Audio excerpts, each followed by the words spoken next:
Successful planning provides protection for the environment, promotes and facilitates regeneration. It also helps to create and sustain communities. On the program today, we'll be discussing town planning, unveiling the intricacies with the current national president of the Nigerian Institute of Town Planners, Town Planner Dr. Ogbonna Chime, who will be joining us. Welcome to the program City Pulse on Housing TV Africa. I am Phoebe Onwabuije. We'll be going on a quick break. Please stay with us. Join us on a captivating experience through the dynamic world of town planning in Nigeria as we delve into the visionary project and insights of top experts, witnessing the remarkable transformation of spaces into extraordinary communities. Immerse yourself in engaging discussions with leading town planning professionals as they address critical issues and offer innovative solutions to empower communities. Experience the pulse of the cities of tomorrow on City Pulse, a weekly television program presented by the National Institute of Town Planners. Gain exclusive behind-the-scenes looks and discover groundbreaking strategies shaping the urban landscape. Don't miss a beat. Showing weekly on Housing TV Africa. Star Times Channel 149. Welcome back from that quick break. Now moving on to the discussion of today, which is town planning in Nigeria, unveiling the intricacies with the current national president of the Nigerian Institute of Town Planners, Dr. Ogbonna Chime, who is in the studio today to join in the conversation. You're welcome, sir. Thank you. Now, briefly, talk to us about town planning and its concept in Nigeria. Well, thank you very much for the question. Town planning, otherwise called by several other names: urban and regional planning, town and regional planning, town and country planning. They all refer to the same thing. Okay. So it is a profession that actually deals with use of land within a community, within a state, within a country, even worldwide. Because like we know, God started the planning himself, physical planning, when he ordered various uses to various places in the Genesis. Okay, sir. So it is a profession that actually deals with which best use is to be assigned to a portion of land, which best road is to be assigned for the interest of the people, which best location is suitable for where schools, hospitals, and other basic infrastructures should be located, so that human beings don't suffer. They wake up from bed and have access, easy access to schools, easy access to hospitals, easy access to water supply, easy access to electricity. So that at the end of the day, all these uses will serve the common interest of man at the easiest, at the lowest price. That's what town planning talks about. Otherwise, you can equally say that it's welfare, people welfare oriented, you know. So far in Nigeria, is this concept being recognized?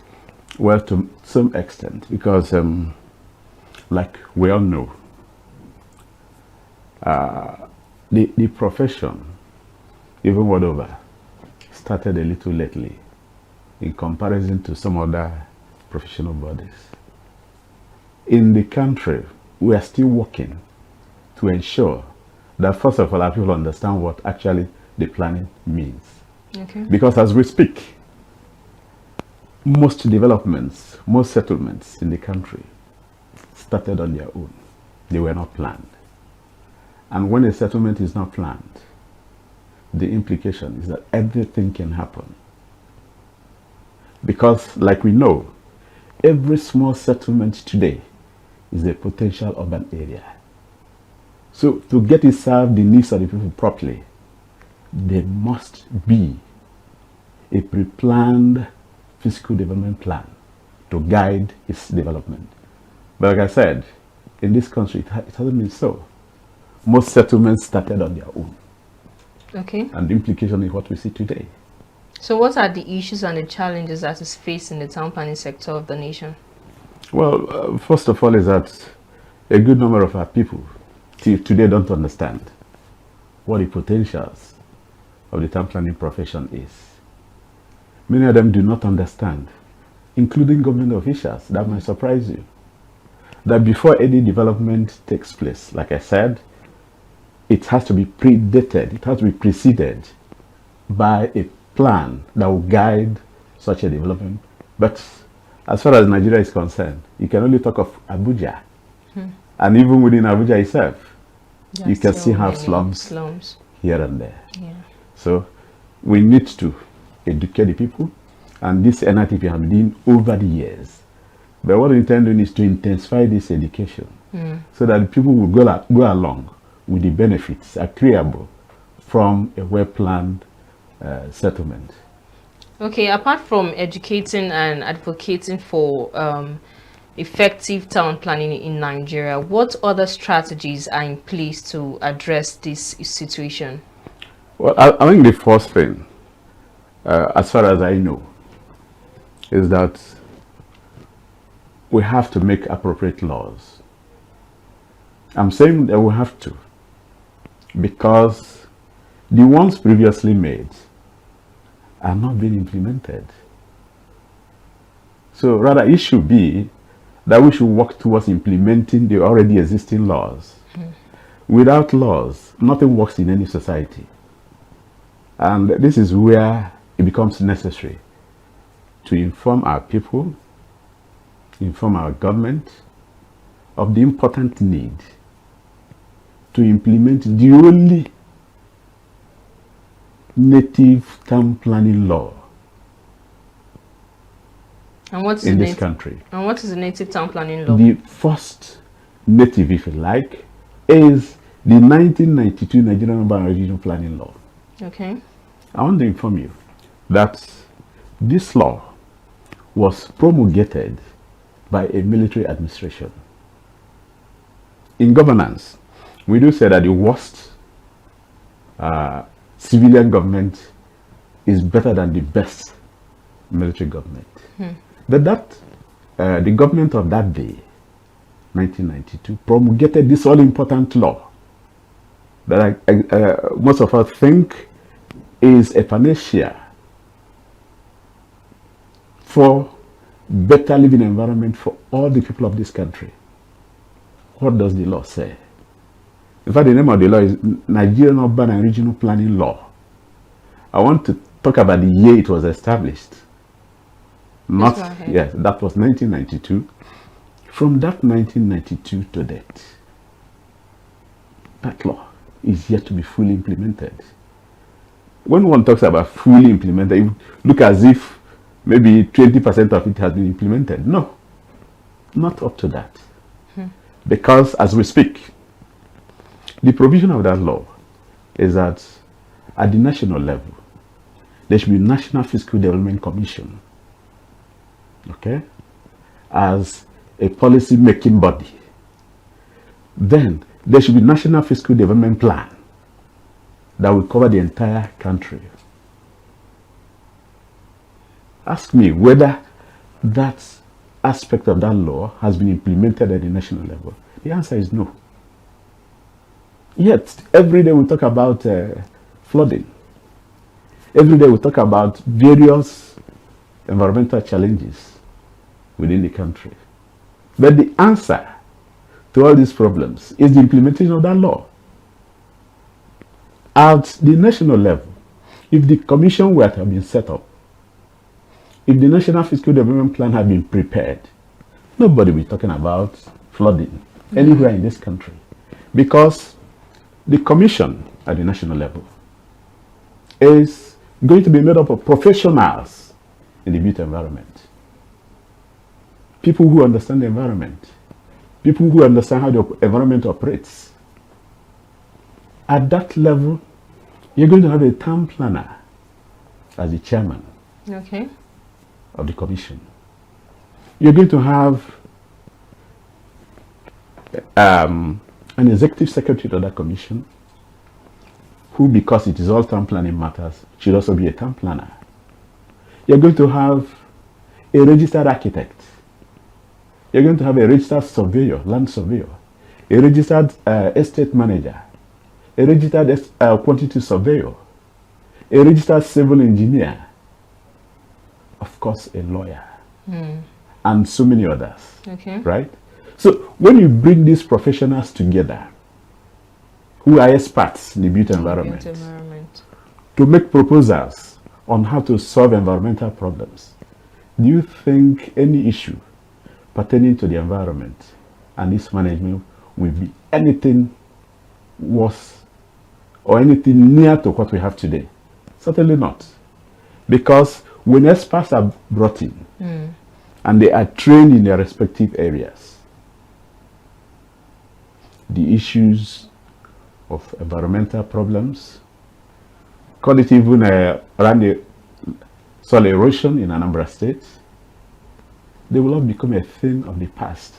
Because these experts, trained in their various fields, know where to tap using their knowledge.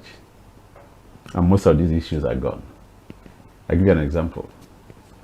In the issue of flooding. Every river in Nigeria has its origin. Be it the small one, be it the bigger one.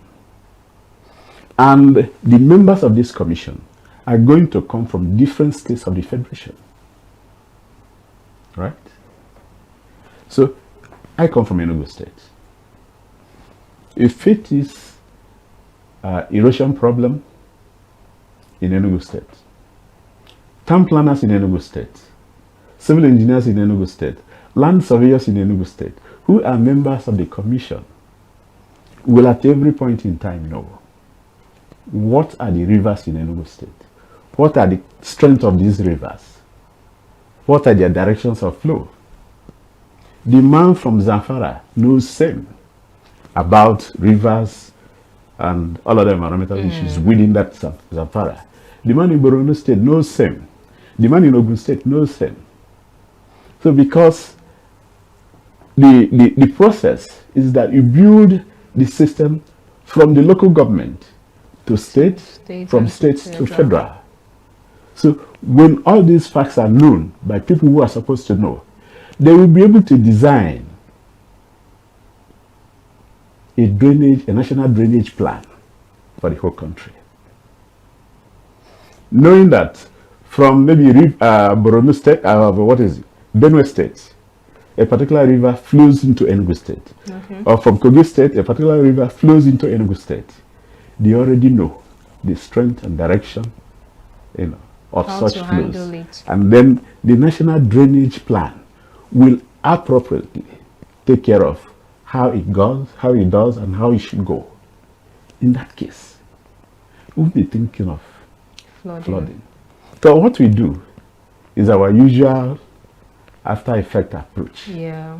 It is after the flooding, then we set up a committee. The committee will work, give palliatives, contribution of funds to provide palliatives. Then we wait for next year. Next year, the the same thing will will happen. cause. Yes. In Nigeria, if we want it stopped, let that law be fully implemented. So what are the obstacles that are hindering these laws from being implemented? Because we need to know them and, if possible, address them.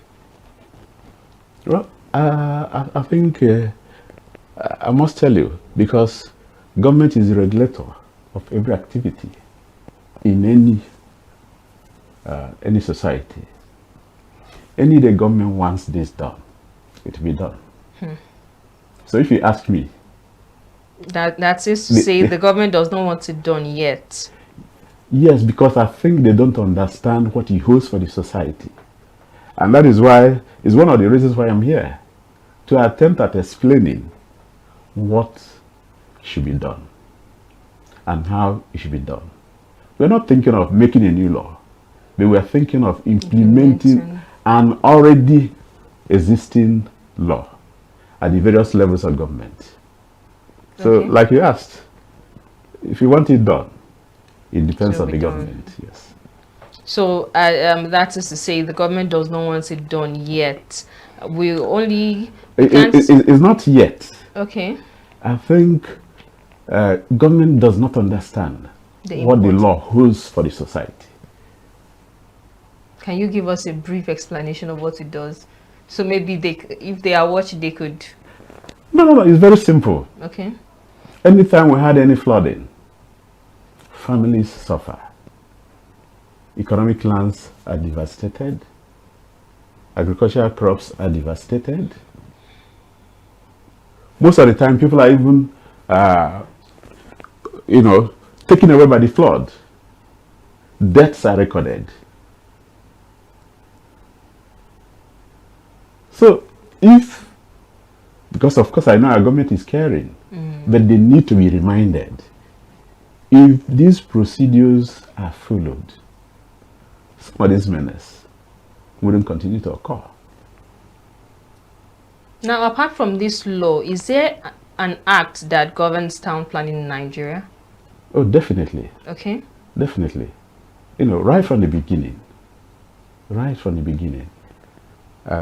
I cannot quote the different acts for now, but there have been acts, even the one we're talking about, the Nigerian Urban and Regional Planning Law, is an act of the National Assembly in 2004. But when you make good laws and they're not implemented, of what benefit is such a law? And remember we said, this is the first indigenous Nigerian Urban and Regional Planning Law. The previous ones were colonial. And of course, it served their purpose. But this one is meant for the Nigerian people, by the Nigerian people. The crafters of the law are Nigerians. They understand our problem, they understand our situation, and those situations are imputed into that law. How active is this act? Well, that's exactly what you are saying. Okay. That the act is not as active as it should be. And that is why we are plunged into environmental problems every day, every week, every month, every year. Okay. Yes. Okay. Thank you very much, Town Planner Ogbonna Chime. All right, our dear viewers, we'll be going on a short break. And when we come back, we'll continue the discussion. Please stay with us. Visit Housing TV Africa on YouTube and click on the subscribe button. Subscribe to Housing TV Africa to stay updated on latest happenings in Nigeria's housing sector. Follow our social media pages, like and share our posts on Facebook, Housing TV Africa, on Twitter, Housing TV Africa, Instagram, Housing TV Africa. Join the conversation and keep up with latest housing updates.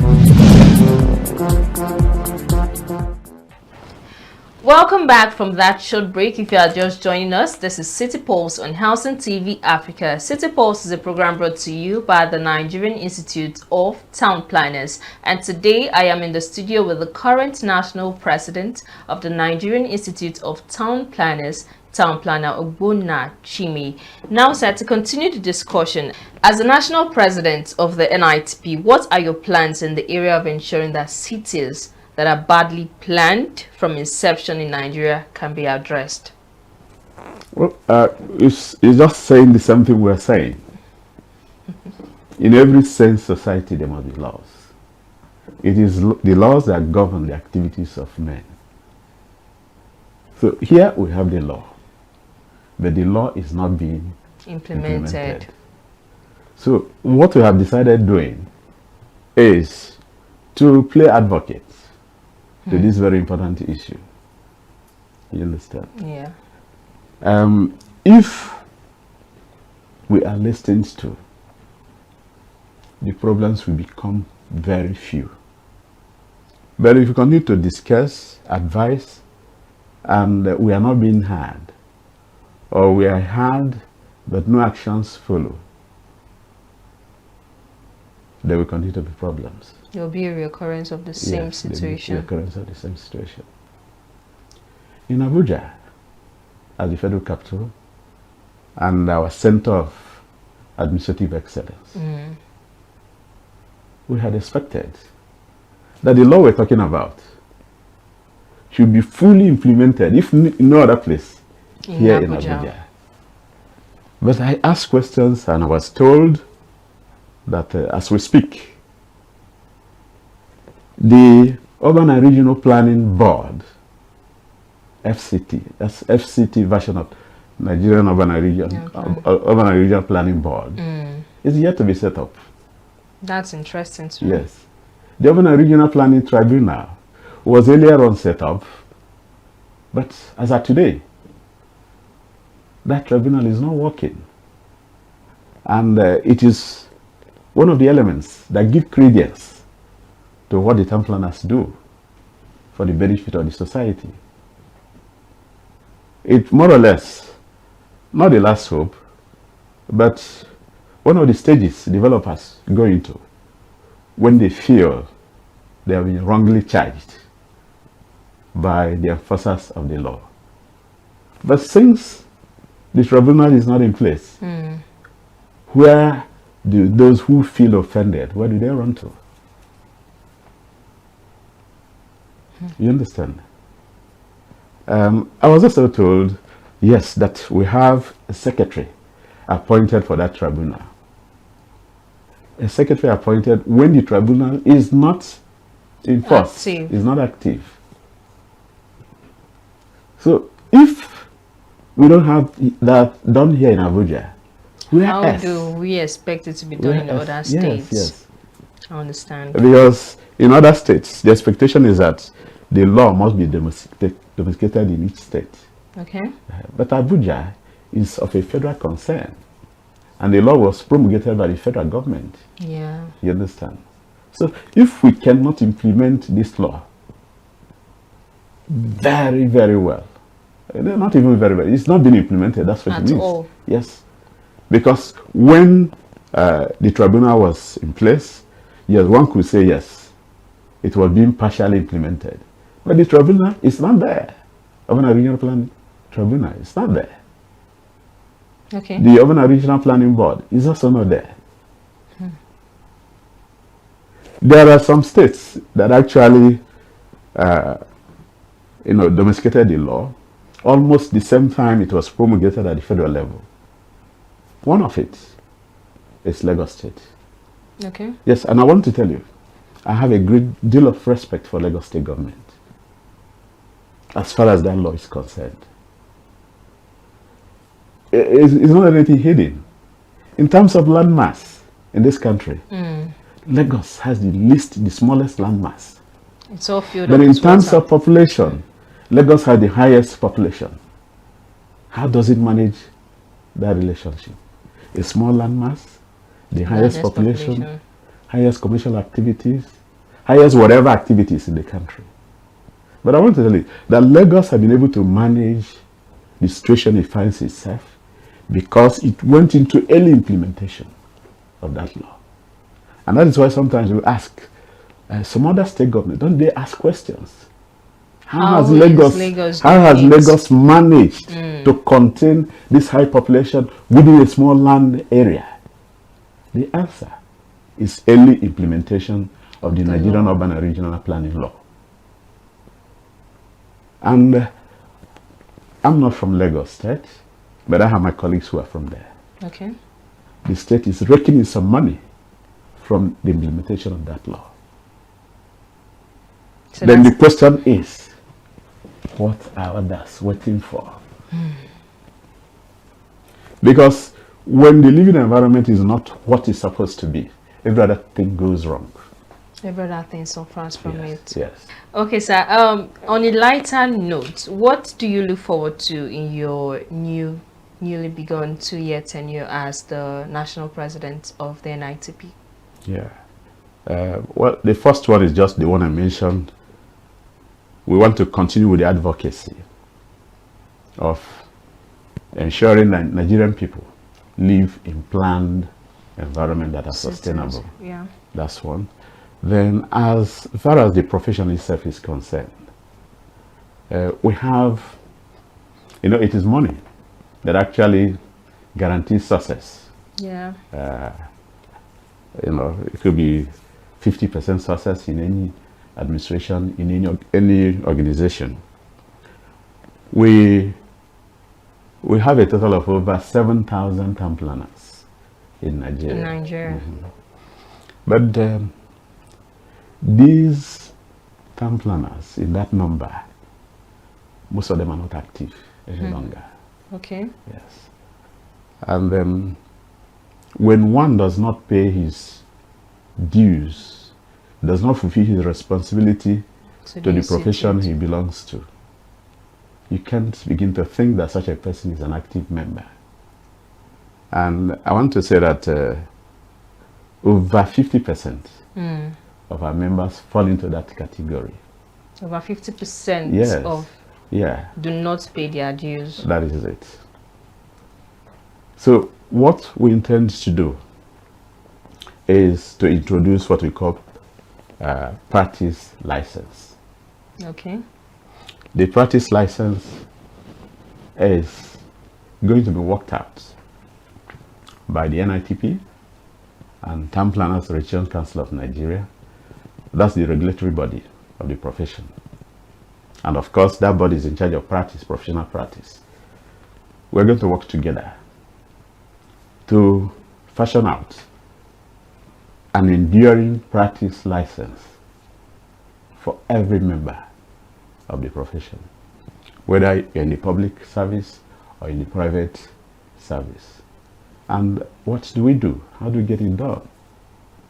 We want to ensure that in whichever sector of the economy you work, on every day, every year, before you do any work, you must have paid for your professional practice license. If you don't do that, there are various ways of ensuring that it is done. For those in the public service, that's what we call an upper form in the civil service. Before you are promoted, the head of your department must sign this upper form for you. To certify you worthy of the promotion. Yes. It says everything about what you've been doing. You'll be assessed, on what you've been doing for the previous 1 or 2 years. That will qualify you for promotion.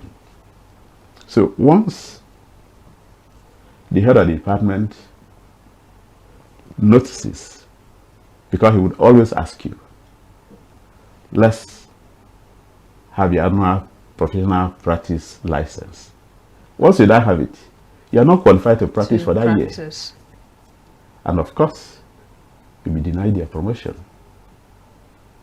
If you're in the private sector, like the consultants, usually you're a consultant, you work and earn money because the public sector of that profession grants your applications. If you're a consultant, you work throughout the year and none of your proposals are approved by government, then you're not in business. In that case, in January every year, before you submit any project for approval by government, the head of that department, the town planner responsible for the department you are to submit your project, we ask for annual license. Annual professional license. If you don't have it, your project is not accepted. By the time you do that 1 or 2 times, nobody will ask you to go and obtain your license. Annual professional practice license. Presently, we use a method that actually has worked, but it needs to be complemented by this professional license. And that is, but that one, actually, what it does is that we have 36 chapters in Nigeria of the institute in Nigeria. That it has 6 states of the Federation and FCT. Okay. Yes. So what we presently do is that before you are allowed to attend the National Council of Nigerian Institute of Town Planners, because every state chapter is represented by the chairman of that chapter. Before you are allowed to attend the council meeting, which is the highest organ of the institute, you must have guaranteed 75% payment of annual dues of your members. Okay. If that is not done, you are suspended from attending council meetings. That's the chapter president? Yes, the chapter chairman. Okay, chairman. Yes. That is working. But what we see is that that places the burden on the chairman of the chapter, not on individuals. Because the chairman might not be owing, right? But because his members, some of his members are owing, he is stopped from being recognized at council meeting. But that, of course, that's what goes with leadership. Yes. The implication is that, yes. So we are going to work on that, and by his grace, we get something out of it. We've also started paying courtesy visits to various stakeholders, especially those in government. And the essence of that is to deepen our relationship with such bodies, let them understand exactly what the town planner does. Because what we do actually is not for town planners. It is for the society, right? Yes. Because somebody might say, why are you hammering on this, that? We are hammering the implementation of the law in the interest of the society as a whole. After all, we just belong to the society like any other person in Nigeria. But it is our business to advise government on what should be done, because we are in charge of that sector. What should be done to make the society better, to create livable environment. I had earlier on mentioned that once the living environment is not what it's supposed to be, it places a burden on other aspects of the society. And our government also knows that town planning and government work in tandem for the benefit of the people. Because whatever, like we talk about public infrastructure, whatever the government intends giving out to the people, is a good number of times what is provided in a master plan that guides that particular settlement, or in a regional plan that guides both the settlement and the rest of the society. So all over the world, some people say that any government that is not town planning conscious is not a people welfare oriented government. I have a senior colleague in the Enugu State chapter of the Institute, town planner Professor Chikemba. He used to tell us that in some advanced countries, he mentioned India particularly, that during presidential elections in such countries, that intelligent presidential candidates hire the services of town planners in the adversary body. Because that's the guy who has information as to what is contained in the master plan, guiding maybe a state, a country as a whole. He guides the presidential candidate in what promises to make and what promises not to make. Because essentially it is what is in the master plan that the politicians will tend to implement when they get in. Well, it's not the same thing here. It's not the same thing here. Because sometimes, even when a governor or a president has the plan to draw a physical development plan for the country, for the state, he might not finish it at a go before his tenure expires. The usual Nigerian government syndrome is that the person who takes over from him would abandon that project and start with something else. And like we know, preparation of a master plan is not a one-day activity. It's not a 10 naira project. It involves a lot of money. So once such a project is already started and somebody comes in to abandon it, it amounts to waste, terrible waste. Because the money already invested in that project is no longer serving the need of the people. You understand? Yeah. So that is why Professor Mba would say that in India, that was the procedure. Because there they understand that government is a continuum. you continue from where your predecessor stopped. But yeah, It's not that it's not way. so. Okay, thank you very much, dear viewers. It has been an interesting session with the current national president of the Nigerian Institute of Town Planners, Dr. Ogbonna Chime, and you have heard from him that a government that is not town planning oriented is not a people oriented government. And you've also heard that implementation of the town planning law is most beneficial to the citizens. Alright, dear viewers, you can watch this episode and other episodes of the program City Pulse by subscribing to our YouTube channel at Housing TV Africa. You can also follow us on all social media platforms at Housing TV Africa. Do not forget to download the Housing TV Africa mobile app on Google Play Store and App Store to stay connected at all times. I am Phoebe Onwabuje. Thanks for watching and bye for now.